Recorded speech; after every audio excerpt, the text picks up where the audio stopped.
Question based on satellite.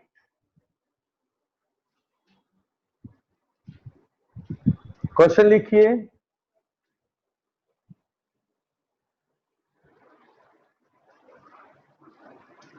Find the ratio of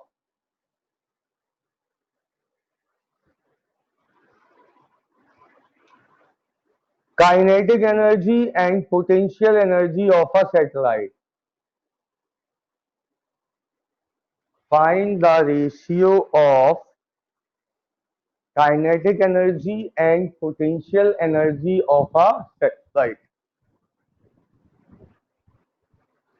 Second,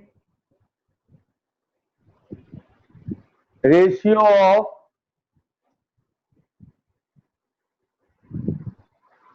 kinetic energy and total energy of a satellite.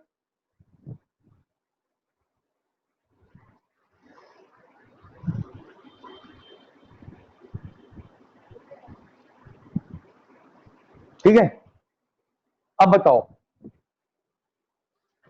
एक satellite की kinetic energy का formula क्या होता है?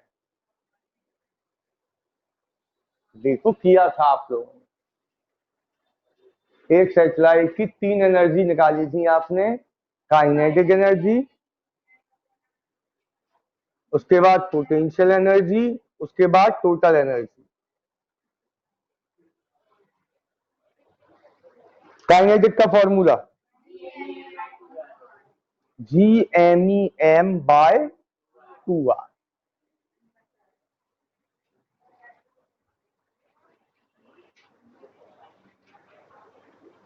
Potential energy का minus का GMEM/R।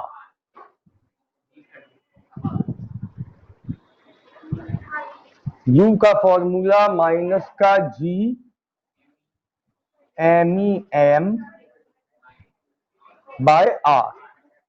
यही था ना। और टोटल एनर्जी का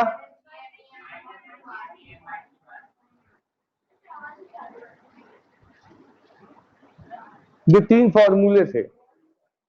अब किसी का भी किसी से भी रेशियो पूछ सकते हैं।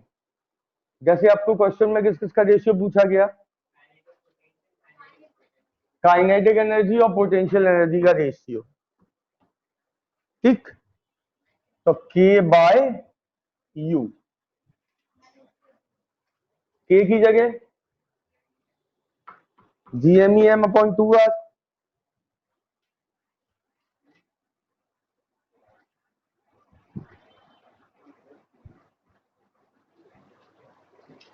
और U की जगह माइनस का GMEM/R।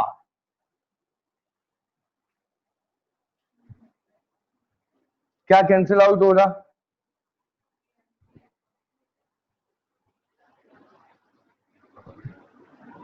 ऊपर कितना बचा? नीचे? तो कुल मिला के रेशियो क्या आ गया? ठीक, कर लीजिए।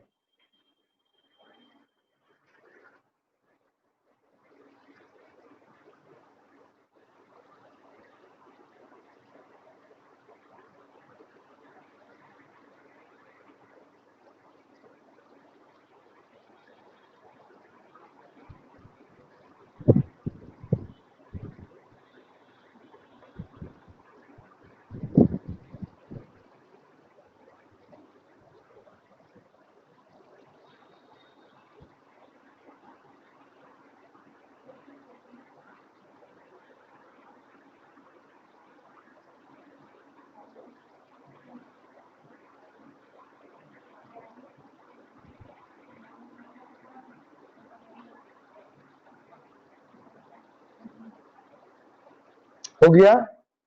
सेकंड आंसर क्या आएगा?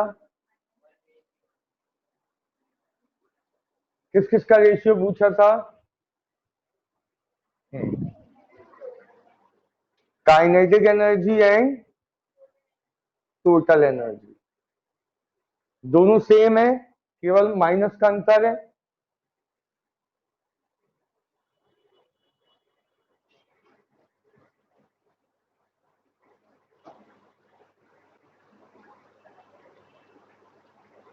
आंसर आ गया -1। समझ में आया नहीं आया? आ गया। सेकंड क्वेश्चन लिखिए।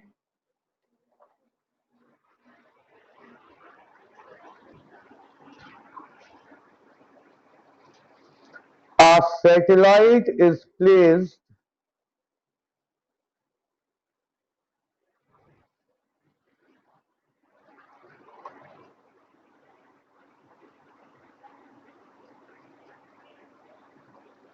500 kilometers from Earth's surface.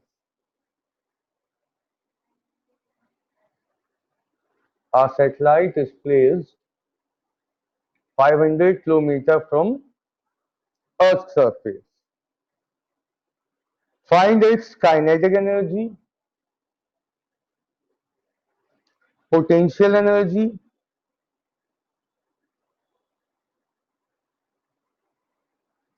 and how much energy is required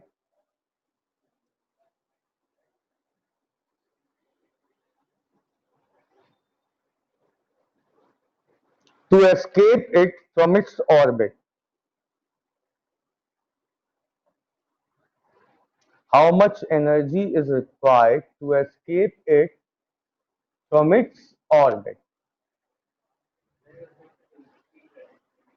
फिर बोल रहा हूं, a satellite is placed 500 kilometers above from the Earth's surface. Find its kinetic energy, potential energy, and how much energy is required to escape it from its orbit. Given that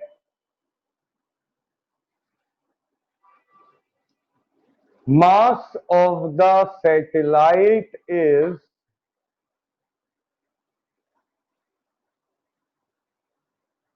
300 kg.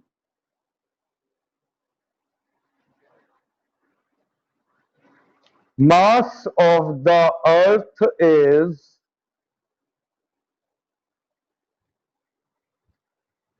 6 into 10 to the power 24 kg.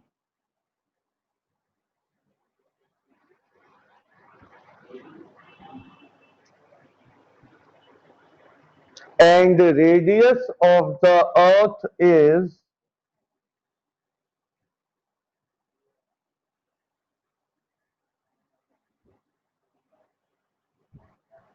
6 into 10 to the power 6 meter.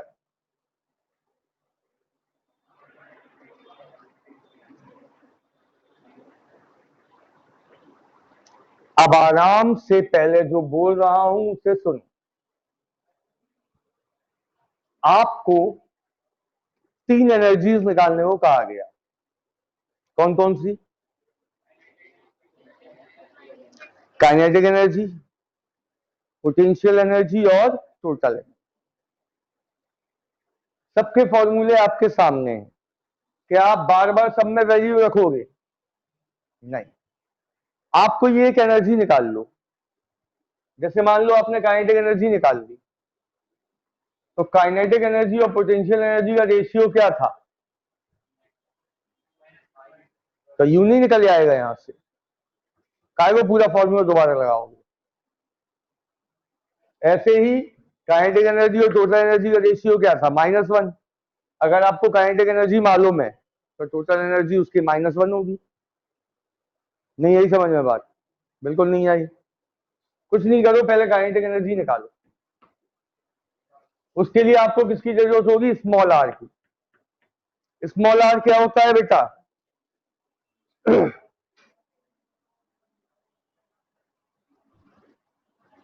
R E plus H, ये तो मालूम है। Small are क्या होता है? R E plus H.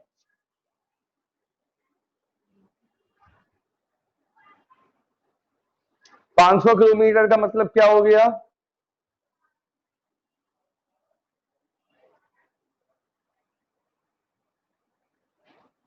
यही होगा metre में। कैसे ऐड करोगे बोलो, क्या करें ऐड करने के लिए?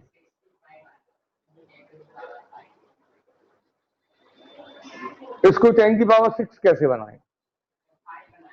0.5 कर लें, 0.5, तो 10⁻6 बन जाएगा।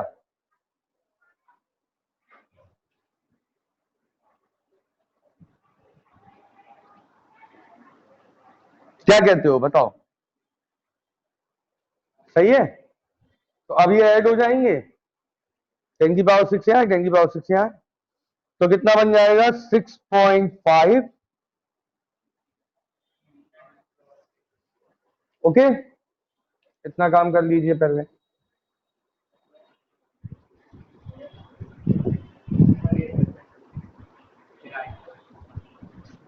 बता देते, 6.5 इंटू 10⁻6। हाँ,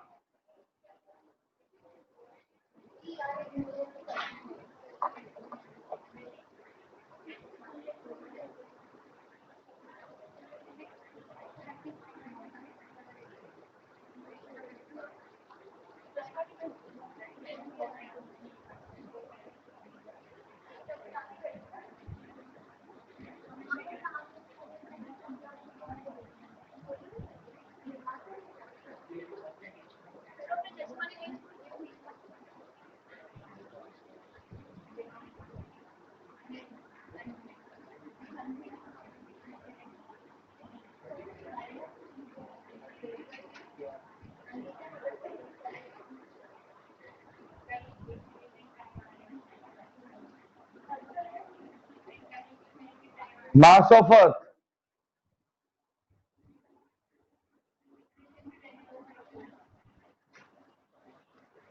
मास ऑफ सैटेलाइट कितना दिया?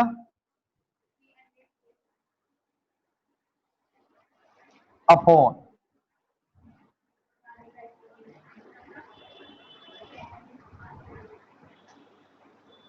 ये है कहानी।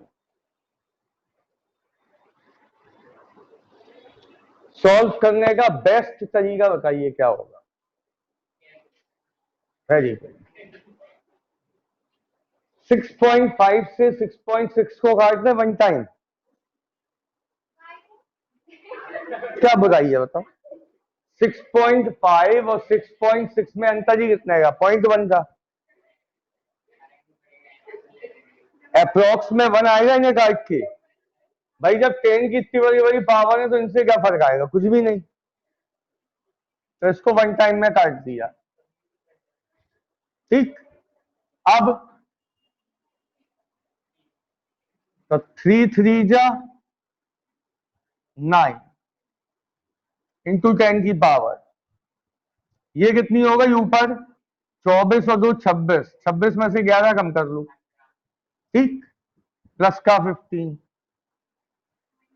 प्लस 6 ऊपर ले जाओ, माइनस का 6, तो सीधे सीधे आंसर आ गया 9।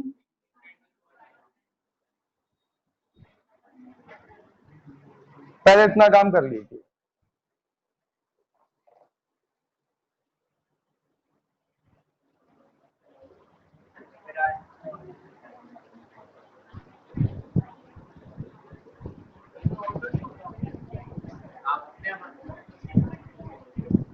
नहीं नहीं, और तो नहीं।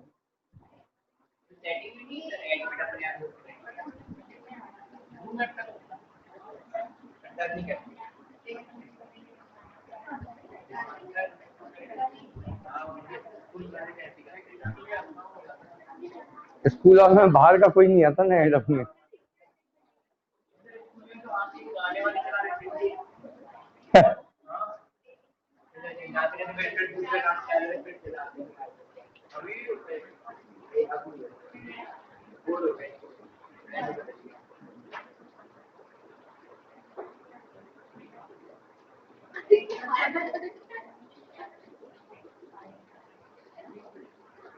याद हो गया बेटा?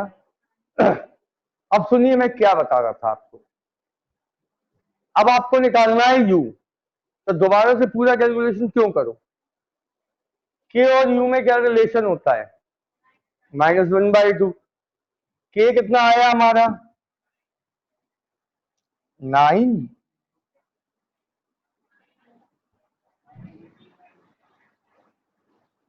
तो u कितना आ गया? माइनस का 18 इंटू 10⁹9। इजी नहीं हो गया काम?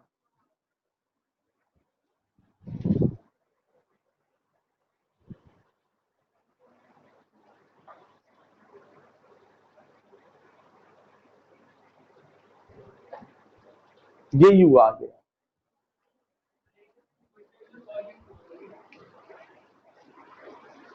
आपको तो मालूम है कि जब भी आप k और u में रिलेशन निकालोगे यही आएगा। सिंपल नहीं है, उससे सिंपल ही। अब क्या पूछा? Energy required to escape. तो इसके लिए पहले टोटल एनर्जी निकालो। एस्केप एनर्जी मालूम है? जो भी टोटल एनर्जी होगी माइनस में, उतनी ही हमें काय में देनी होगी। तो पहले टोटल एनर्जी निकालो। टोटल एनर्जी के लिए यहां आ जाओ।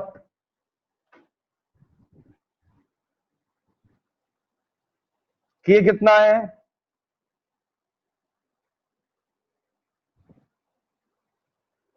तो कुल मिला के टोटल एनर्जी क्या आ गई?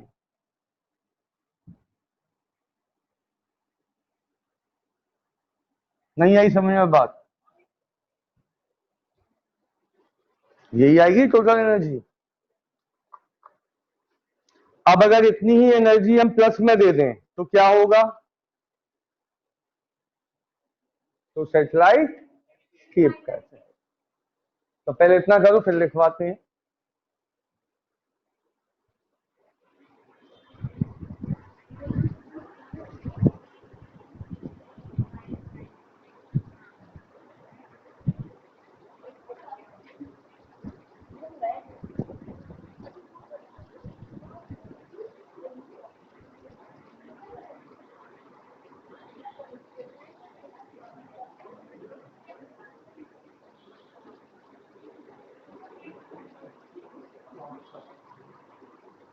Hence,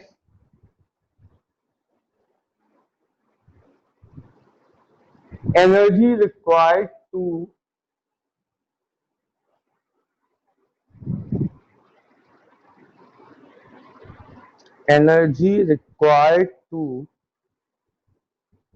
escape the satellite from its orbit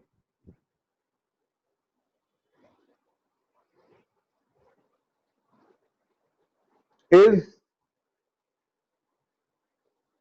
+9 into 10⁹9 joule. बस माइनस की जगह क्या आ जाएगा?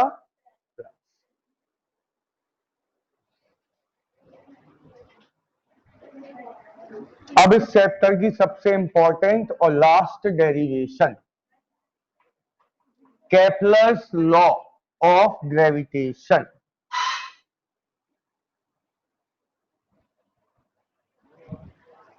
Kepler's law of gravitation.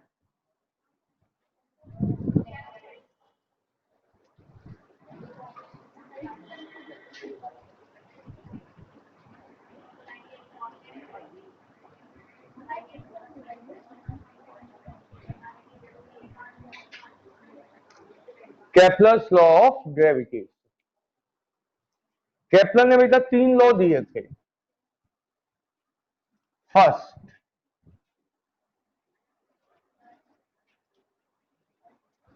all the planets are revolving around the sun। जैसे यहां कोई प्लेनेट है, अर्थ है,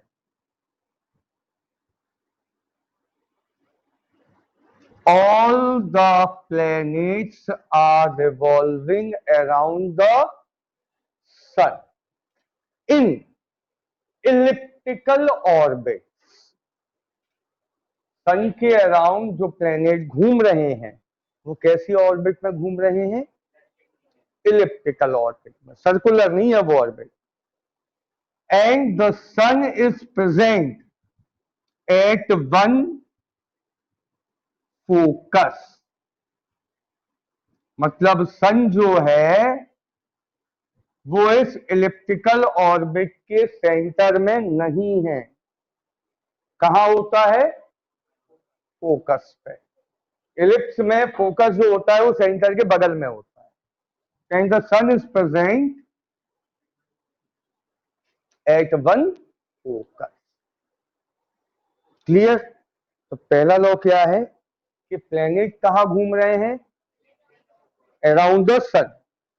किस तरह की ऑर्बिट में? और सन कहां प्रेजेंट है? ठीक। All the planets are revolving around the sun in elliptical orbits and sun is fixed at one। Kepler ने पहला ये लॉ दिया। ये क्लियर है सबको?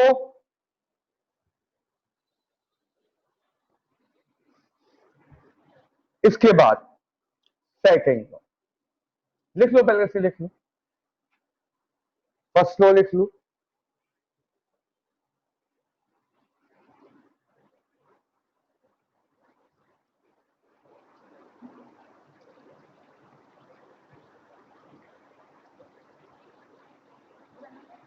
बना लो डायग्राम बना लो।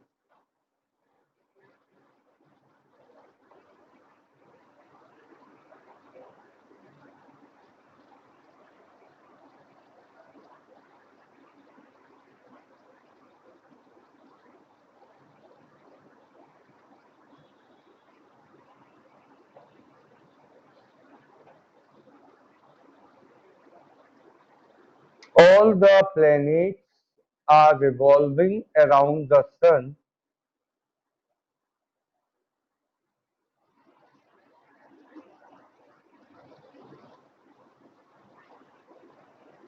in elliptical orbits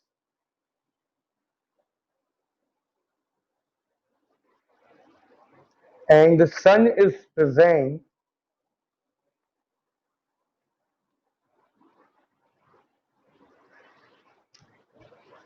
at one focus। All the planets are revolving around the sun in elliptical orbits and sun is present at one focus।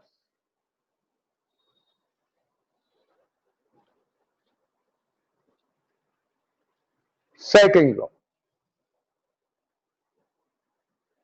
अब सुनिए पहले।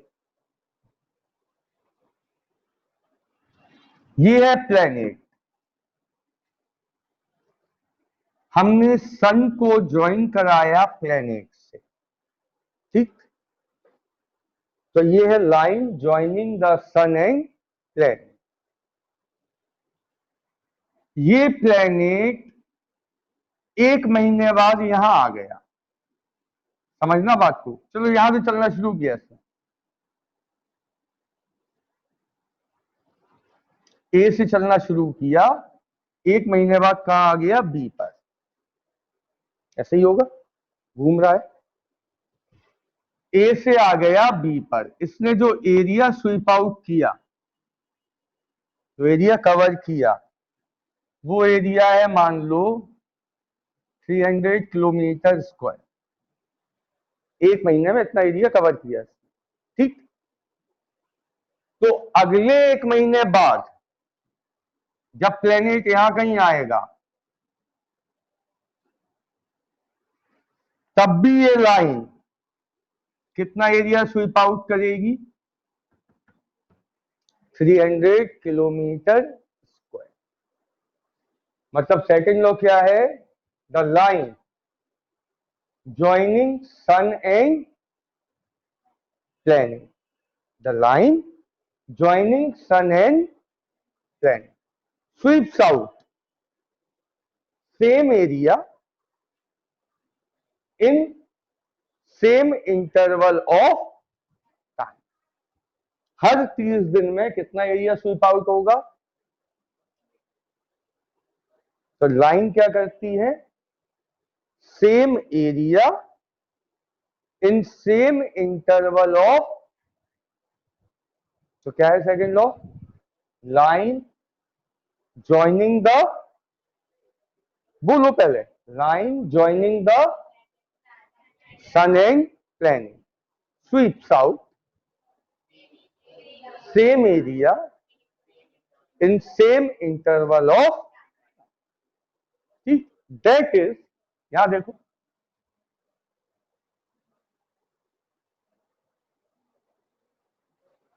It's areal velocity, area cover करने वाली velocity को कहते हैं areal velocity, ये symbol है, it's areal velocity remain constant, same area same time में कवर हो रहा है, तो areal velocity will remain constant. Clear, लिखिए, line joining the sun and planet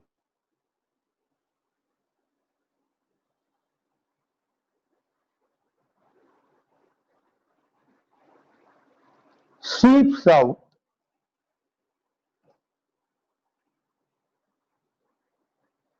equal area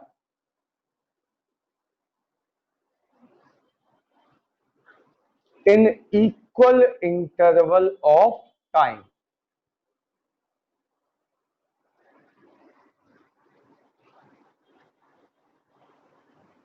equal area in equal interval of time, that is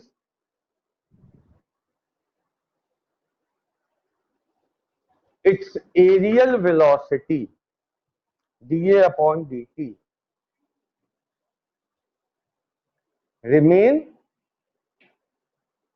constant।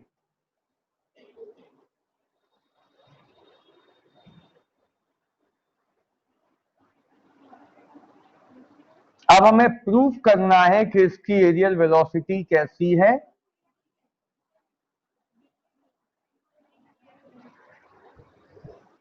हमें prove करना है कि इसकी एरियल वेलोसिटी कैसी है, कांस्टेंट। यहां देखो बेटा, प्रूव इट,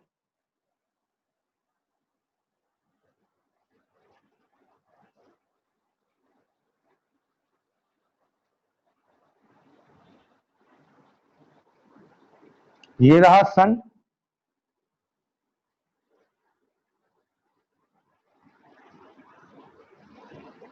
ये रहा प्लेनेट,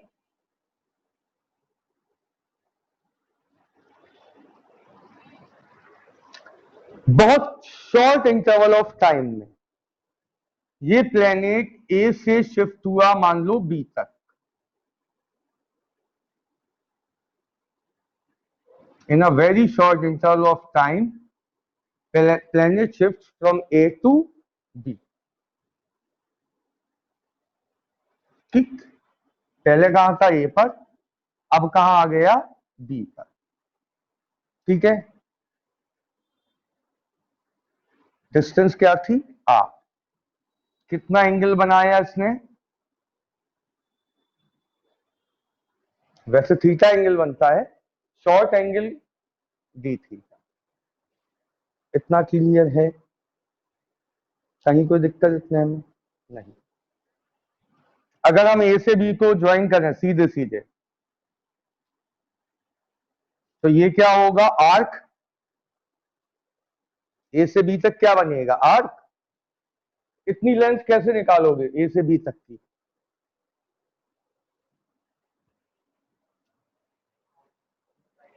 एंगल इक्वल क्या होता,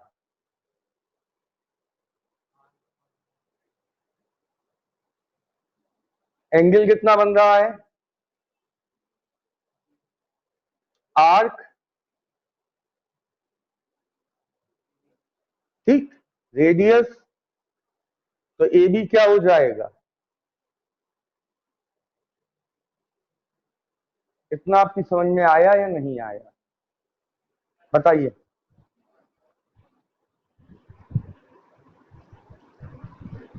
तो ए बी इक्वल आ गया आर इंटू डी थीटा। अब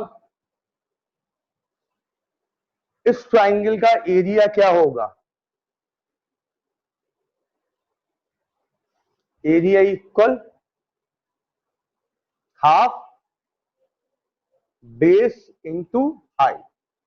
बेस बोलिए और हाइट हाफ। हाँ बेटा बोलिए।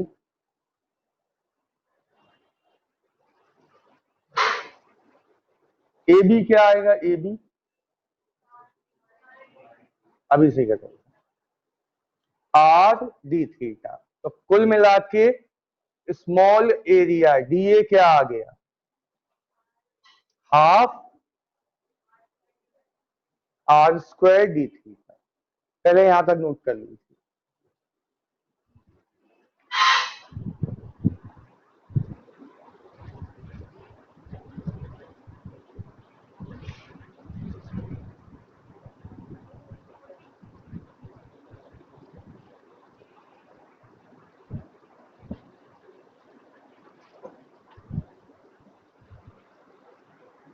लेट प्लेनेट कवर्स, एक लाइन लिख लीजिए। Let planet covers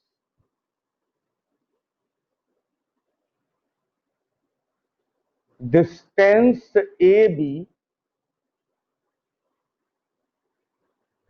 let planet covers distance AB in a very short interval of time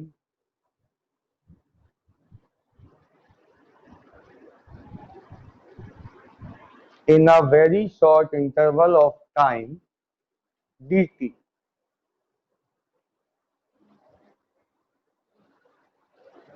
distance कितनी कवर करी? A B. शॉर्ट टाइम को क्या लिखा? D T. टाइम के आगे टी डी लगा दिया, डी टी। अब कर लो पहले अपना काम। एक बार फिर से देख लो अगर देखना हो। हमें ए बी निकालना था पहले, तो ए बी के लिए हमने angle equal arc upon radius लगाया। एंगल था डी थीटा, आर्क था ए बी, रेडियस थी आर। तो ए बी आ गया are into D theta.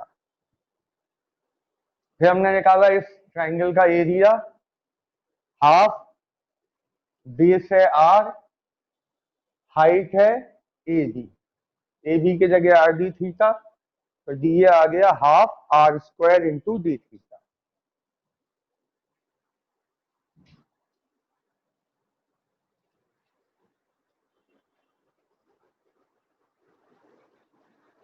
Diagram erase करें।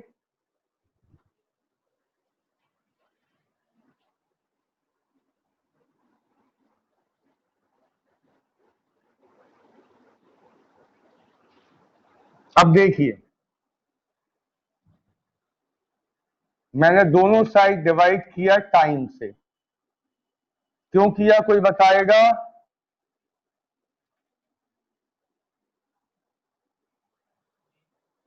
क्योंकि मुझे क्या चाहिए था? Areal velocity. This d A upon d t is called equal आ गया half are square D theta by d t होता है बेटा ओमेगा। जिसे नहीं पता वो अभी फिलहाल साइड में लिख लेना। D theta by d t होता है ओमेगा। ठीक, डिटेल में बता दूंगा अभी। अब ध्यान से सुनिए, स्टॉप राइटिंग सुन लीजिए। हमें प्रूव करना है एरियल वेलोसिटी कांस्टेंट है। कांस्टेंट का मतलब ये भी कांस्टेंट होना चाहिए, ये भी कांस्टेंट। क्या आर कांस्टेंट होता है? डायग्राम में देख के बताइए, क्या आर कांस्टेंट रहेगा? रहेगा। क्या सर्कुलर ऑर्बिट है? इलिप्टिकल ऑर्बिट है। क्या आर कांस्टेंट रहेगा?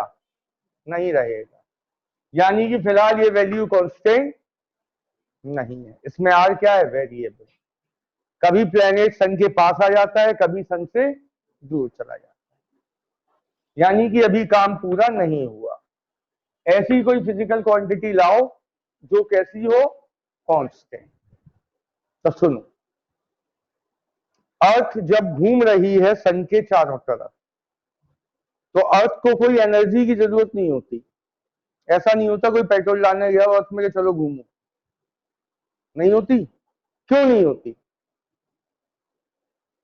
सर्कुलर मोशन में पाऊंगा ये चीज कि अर्थ जब सन के अराउंड घूमती है या इलेक्ट्रॉन जब न्यूक्लियस के अराउंड घूमता है तो कोई वर्क नहीं करता। जब कोई वर्क नहीं करेगा तो उसकी एनर्जी लॉस नहीं होगी। जब वो कोई वर्क नहीं कर रहा, मैथमेटिकली वो कोई वर्क नहीं करता, तो उसकी एनर्जी लॉस भी नहीं।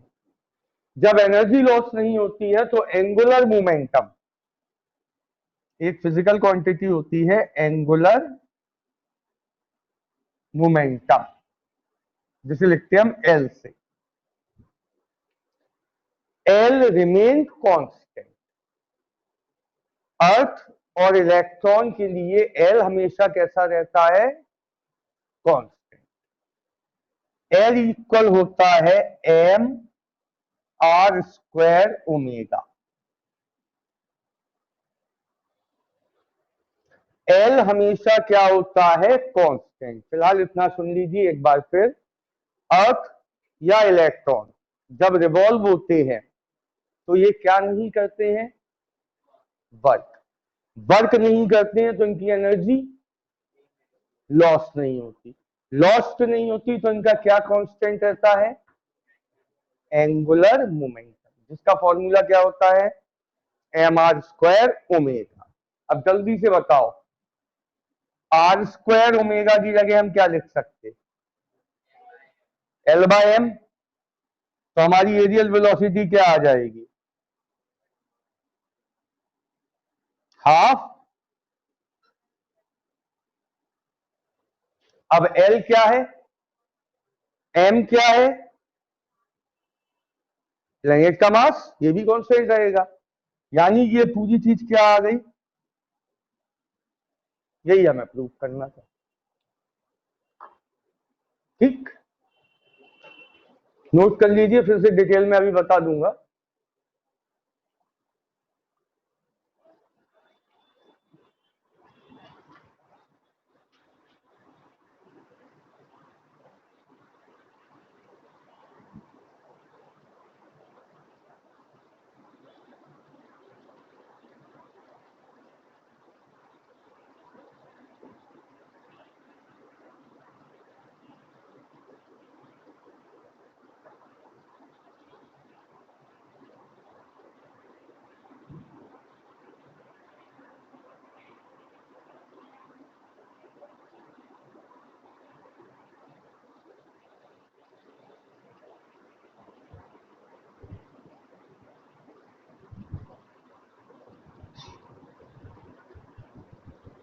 बस एक ही चीज आपको याद रखनी है कि एंगुलर मोमेंटम हमेशा कैसा रहता है?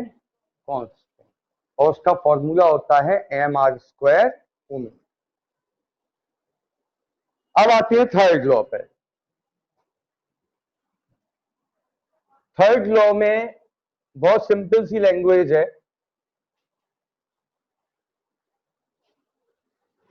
देखिए बेटा, पहली बात तो थर्ड लॉ के लिए हमें ये मानना होता है कि जो ऑर्बिट है वो सर्कुलर है। थर्ड लॉ की जो प्रूविंग है, एक्चुअल प्रूविंग जो है, वो है एमएससी में। अभी इसकी प्रूविंग होनी नहीं चाहिए थी, लेकिन प्रूविंग रख दी गई है, तो उसे जबरदस्ती प्रूव करने के लिए सन को यहां रख देते हैं सेंटर में, और यहां हो जाता है प्लेनेट। अब इसके अकॉर्डिंग ये क्या हो गई? रेडियस। लॉ क्या बनता है कि टाइम पीरियड का जो स्क्वायर होगा, इसे घूमने में टाइम लगेगा, एक राउंड कंप्लीट करने में जो टाइम लगता है, that is called time period. तो टाइम पीरियड का जो स्क्वायर होगा, it will be directly proportional to the cube of radius of orbit। ये है थर्ड लॉ कि किसी भी प्लेनेट के टाइम पीरियड का स्क्वायर डायरेक्टली प्रोपोर्शनल होता है cube of radius of orbit. ठीक, अब ये प्रूफ कैसे होगा, पहले जल्दी से वो समझ लो। कोई आप में से बताएगा बेटा वेलोसिटी का फॉर्मूला क्या होगा? प्रूफ कर चुके अपन लोग। ऑर्बिटल वेलोसिटी याद करो,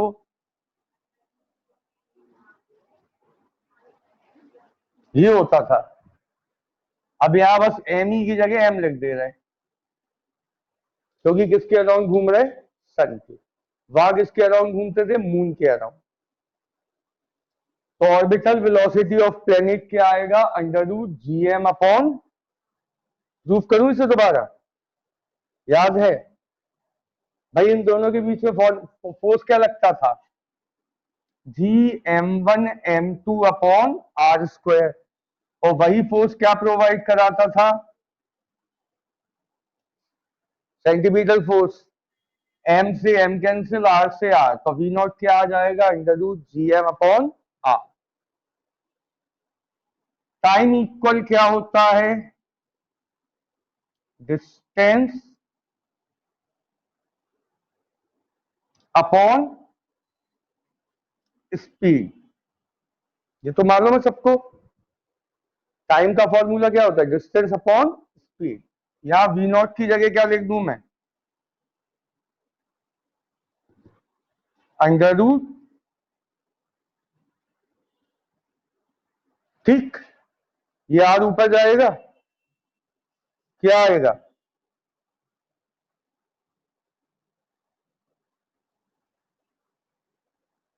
is it okay?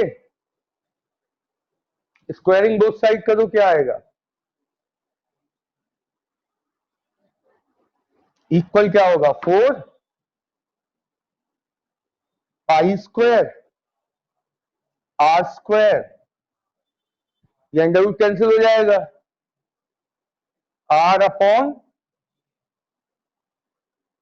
T square equal आ गया 4 pi square r cube upon, that is t square directly proportional r cube. T square r cube में क्या रिलेशन दिख रहा है यहां से? ठीक, तो लिख लीजिए पहले third law. The square of the time period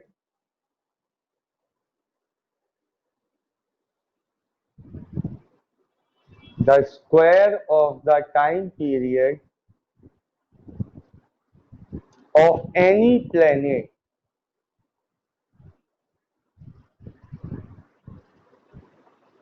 is directly proportional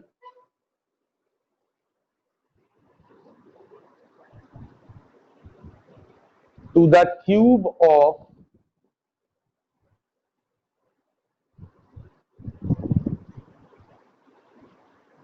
radius of orbit.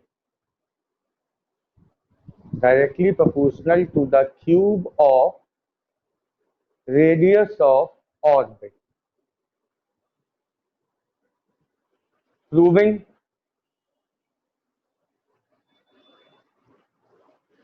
For this proving, we assume that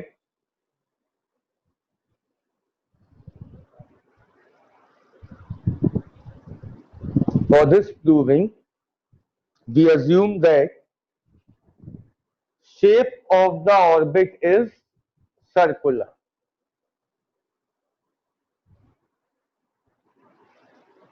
बस इसके बाद सारा काम आपके सामने।